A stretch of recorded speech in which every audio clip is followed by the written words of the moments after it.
Mobile phone. এই mobile ফোনটার মধ্যে তুমি আসলে পাইছোটা কি?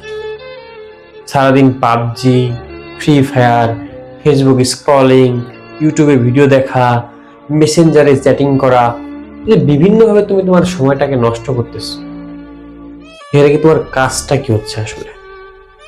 কোনো আয় করতেছো, নাকি তোমার সময়টাকে তুমি নিজে নিজে ব্যয় করতেছো? সামনে তোমার পরীক্ষা, তোমার এত বড় একটা স্বপ্ন, তোমার বাবা মায়ের আশা পূরণ করা, তোমার নিজের স্বপ্নটা পূরণ করা, এগুলা না করে সারাদিন এই যে মোবাইল, কি করতেছো এখানে? কাজটা কি? যে মোবাইলটা ব্যবহার করছো, আর 1 ঘন্টা আগে কি করছো একটু বলতো তো? 1 ঘন্টা আগে এখানে কি কি ব্যবহার করছো, কি কি দেখছো, কি কি কাজ করছো, মনে আছে? না, সর্বোচ্চ 10% মনে আছে, 90% ভুলে গেছো। লাভটা কি পাচ্ছ ভাই? সীমিত সময়ের জন্য একটা মজা নিয়ে লাভটা কি হচ্ছে? বাকি দীর্ঘ সময় তুমি তোমার নিজেকে কষ্ট দিচ্ছ।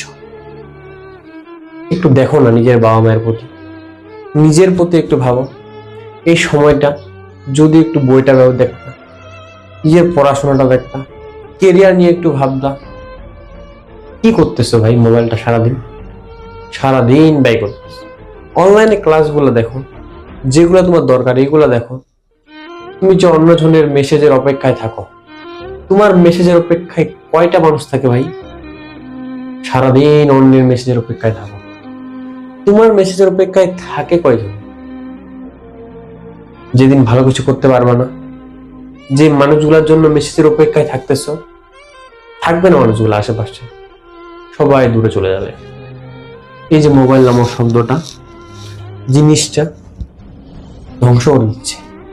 তাই বলবো তোমাকে, এখন থেকেই মোবাইল থেকে দূরে থাকো। মোবাইল চালাবা, কেন চালাবা না?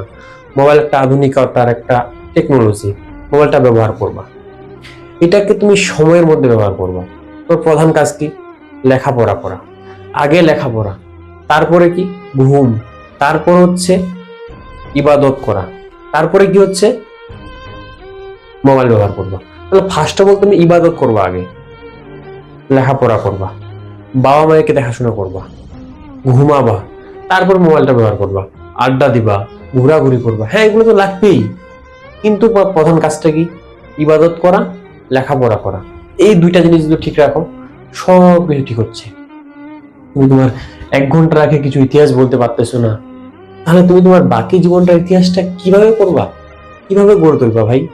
তাই এখনই বলবো, মোবাইলটাকে ছাড়ো, লেখাপড়াটাকে ধরো, স্বপ্নটা বাস্তবায়ন করো, নিজের পরিবারকে দেখো, ইবাদতটা ঠিক রাখো, সব কিছু ঠিক হয়ে যাবে। টেনশনও কাজ করবে না, ডিপ্রেশন থাকবেই না তোমার মাথায়। তাই পড়াশোনাটা করো, সব কিছু চালিয়ে যাও, সব কিছু ঠিক হয়ে যাবে। শুভকামনা তোমাদের জন্য।